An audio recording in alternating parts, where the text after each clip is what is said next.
नमस्कार मित्रों, मैं रश्मि अपने किस्से और कहानी की दुनिया में आपका स्वागत करती हूँ। आज आपको भगवान कृष्ण के गुरुकुल से जुड़ा एक किस्सा सुनाती हूँ। हम सब जानते हैं कि वे संदीपनी आश्रम में जाकर पढ़े थे, जो कि उस समय की उज्जैनी और आज के उज्जैन में स्थित है। तो भगवान कृष्ण और बलराम दोनों भाइयों ने 64 दिनों में ही 64 कलाएं सीख ली थी, यानी संपूर्ण शिक्षा ग्रहण कर ली थी। और अंतिम दिन उन्हें उनके गुरु संदीपनी जी ने कहा कि देखो, तुमने जीने की सारी कलाएं सीख ली हैं, आज मैं तुम दोनों को मरने की कला सिखाता हूँ। तो बलराम ने कहा, मरने की कला? गुरुजी बोले, हाँ, जीने की सारी 64 कलाएं तुम सीख गए हो, अब मैं तुम्हें मरने की कला बताता हूँ कि मरना भी एक कला है। हम इस संसार में यूं ही नहीं आए हैं। इस संसार में आने के हमारे 4 लक्ष्य थे: धर्म, अर्थ, काम, मोक्ष। अधिकांश मनुष्य अपने जीवन में इन तीनों में से ही किसी लक्ष्य में उलझे रहते हैं, धर्म, अर्थ और काम। मोक्ष शायद ही किसी को प्राप्त होता है, क्योंकि जो मरने की कला सीख जाता है, मोक्ष उसी को मिलता है। कृष्ण बोले, बताइए गुरुजी। दरअसल कृष्ण दुनिया के लिए पूछ रहे थे, हम सबको पता है, उन्हें सब पता है। खैर, उन्होंने कहा, बताइए।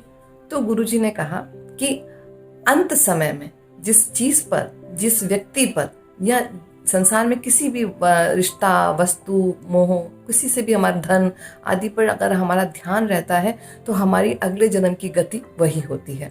तो हम अपना ध्यान ईश्वर के चरणों में लगाना चाहिए। उसके चरणों का ध्यान करते करते अगर हम अपने शरीर को त्याग दें, तो हमें फिर मोक्ष की प्राप्ति होती है।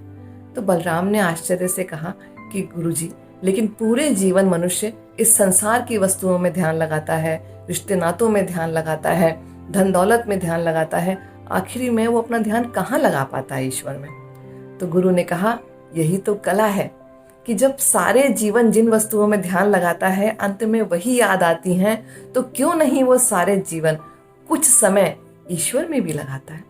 अगर हम पूरे दिन में किसी भी समय थोड़ा थोड़ा करके ईश्वर में भी ध्यान लगाएं, तो अंत समय में हमें वो भी तो याद आएगा ना। तो जब अंत समय में हमें ईश्वर याद आएंगे और हम उनके चरण पकड़ लेंगे, तो हमारा मोक्ष होना तय है। तो इस तरह से ये गुरु शिष्य संवाद में इतना प्यारा एक वर्णन मुझे मिला, तो मुझे लगा आप सबके साथ साझा करूं कि हमें मोक्ष पाने के लिए कुछ नहीं करना है। बहुत आसान सा तरीका है कि हर रोज ईश्वर के चरणों में ध्यान लगाना है, या उनका कीर्तन करना है, या उनका गुणगान करना है, या उनसे जुड़ी हुई उन ज्ञान की बातें पढ़नी है, ईश्वर की लीला सुननी है, गानी है, पढ़नी है। कुछ भी ऐसा करना है जो भगवान से जुड़ा हो। अगर ऐसा होगा तो हमें मोक्ष निश्चित प्राप्त होगा। राधे राधे।